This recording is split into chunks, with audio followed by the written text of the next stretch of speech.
Being a gig delivery driver has its highs and lows, and where you actually end up dropping off the order matters just as much as the types of orders you take in the first place. Today, I'm sharing my personal list of the 5 worst and 5 best places to deliver. Let's see if you agree.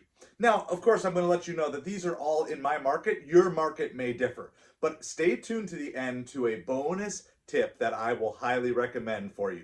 First of all, my 5 worst places to deliver. Number 1 is schools. I respect what teachers do so much.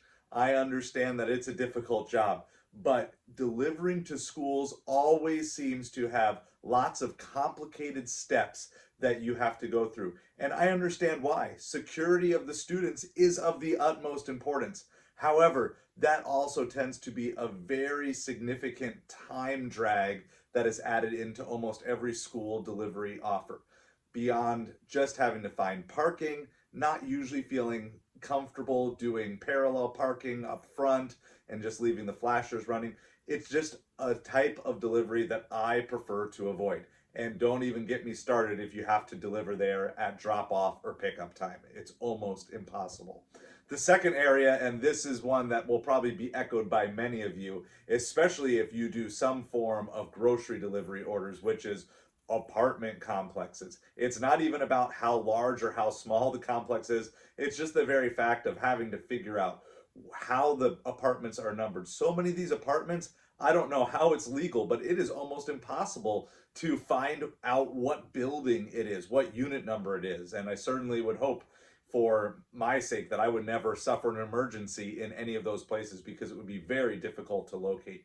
And of course, if you do grocery delivery orders, if you get water, you know that that water is going to the top floor of whatever apartment that you are going to. The third place that I generally don't like delivering to is gated communities that require a gate code at the entrance. I don't understand why. I would think it would be natural, but so many customers do not include the gate code. I find multiple times every shift I'm having to go out there and ask people for their gate code. Now, if you're on Earn by Time with DoorDash, that's maybe not the worst thing in the world because you get paid to wait. But on pretty much any other drop off, having to wait for a gate code is just, again, a huge time suck. So I would much prefer gated communities that have guards there because at least you can usually quickly process through. The fourth area is car dealerships. Now, I will make a broader point here before I dig in just to car dealerships. In general, in my market, delivering breakfast and lunch to businesses is really a poor business decision. The vast majority of the business professionals at work in my town tip poorly, if at all. And so in general, I prefer to avoid delivering during those times. But I think of all of the places that I deliver to business professionals, car dealerships are my least favorite. You often get little to no attention because they know you're not there to look to purchase a car. Or if they do, they usually make some sort of kind of snide comment, at least in my market, about how they could upgrade you for a car. Well, obviously, if I could have an upgraded car, I probably wouldn't be dropping off the food to that delivery place. And it just seems like they tend to be some of the lowest, worst tipping orders. There are a few exceptions in my market, but the vast majority of car dealerships, and honestly, the vast majority of just business professionals in my town, I generally prefer not delivering to just because it's not financially worth it to me. And the last one is retirement homes. Now, again, I understand the need, and sometimes if it's a grocery delivery, it's a little bit easier. They're kind of a little more used to it. But so many times I get caught up either having to wait for someone at the front desk to get checked in, having to go up or down long hallways, sometimes down completely different wings of the building, and it can turn what should be a 5-minute delivery into a 20 or a 30-minute delivery by the time you actually get out of there.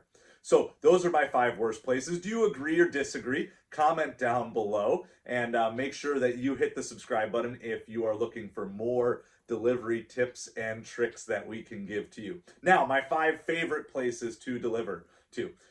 Number one, I like delivering to meet the customer orders where the customer is waiting outside. Now, obviously, this is not always the case. Sometimes meet the customer orders can drag on for a long time.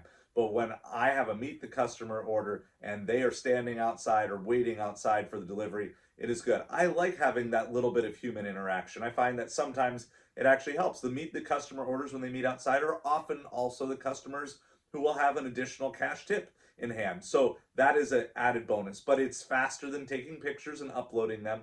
You just hand it off. If there's any issues, you can quickly explain to them what it was or what the holdup was or whatever, and you can have a chance to put a smile on someone's face. And so I always like meet the customer orders when the customer is outside and ready for you to deliver. The second thing, and you will know this if you've done delivery for a while, short trips. Now, again, we're assuming that you're taking good offers in the first place, but I would much rather have $10 for 2 miles than $18 for 12 miles. I just want to stay right where I am as much as possible. So short trips mean that you can quickly get another order. You can stack orders easily. You will be fast. Once you get the food picked up, usually you can drop it off fast. So I prefer orders obviously that are 1 or 2 miles, but certainly orders that are 5 miles or less. I give them kind of an extra bump because you can get 3 orders of 5 miles or less done in an hour. But once you start taking 10, 15 mile orders, even if the pay is really good, a lot of times that's going to be the only order you get done in that hour. The third type of place that I like delivering to is single family homes. I know in my market, sometimes it feels like there's just not anybody. It feels like everybody's living in condos or duplexes or whatever. But when I can deliver to single family homes, the vast majority of them are well marked. We even have some single family homes that have light up mailboxes. I love it, especially when I'm delivering late at night. So single family homes, yes, you still have to double check addresses. You've got to be careful. But the vast majority of times, it's a very quick, easy pickup. The GPS is almost always right on single family homes. Sometimes you deal with gated communities, but again, the vast majority of the time, it's quick, easy drop offs, and I really appreciate that. The fourth group of people I really enjoy delivering to is restaurant workers and workers in the service industry for a couple reasons.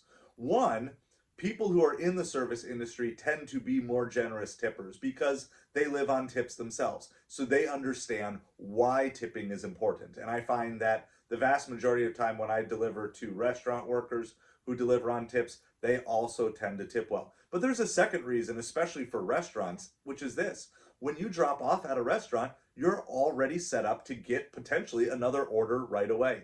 I've even had it once or twice where I've dropped off at the restaurant, click delivered, and in the same moment, I'm picking up another order from that same restaurant that I just dropped off to. So when you drop off at restaurants, there's an added bonus that maybe you'll get stacked with another order to pick up right after you drop off. So those are the two main reasons I like that. And lastly, and this goes as a shout out to all of you who are in this category, generous customers.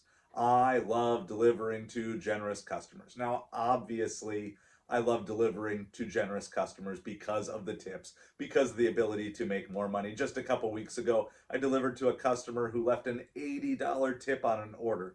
It was so nice and it absolutely made my night. And then the next delivery after that had a $40 tip on the order. And I was blown away. And of course, it was great, but it goes beyond just the money. When someone tips you well, when someone leaves a little note, when someone leaves a couple extra dollars at the door when you drop off, it just makes my night. And I just appreciate it. And there are many nights too that sometimes even just an extra $1 or $2 cash tip at the door on top of what they already tipped in the app can just put a smile on my face that is really just gives me that energy to keep going. So if you are a generous tipper, I appreciate it. I know you're not forced to tip on these apps, but I will just say, and I will kind of say it for all of the delivery workers out there, for those of you who do choose to tip generously, we appreciate it. I know that message probably isn't spoken enough because everybody likes complaining, but in this holiday season, I want you to know that if you are a generous tipper, I and many other gig delivery drivers around the country and perhaps around the world highly, highly appreciate your generosity. And so thank you for that. So here's a bonus tip that I want to give with you before I head out today, which is this. You need to learn your market. These are the things that work best in my market and work worst in my market, but I'm always testing to make sure that they're still true. In fact, that's how I found one car dealership where the people there tip very generously. And so I love going to that particular car dealership. So don't just take my word for it. And I would love to hear in the comments below, what did I miss? Or what do you disagree with? What's different in your market? And maybe there's some ideas here that will help you, and you can give me a few ideas to exchange as well. So leave those ideas down in the comments below.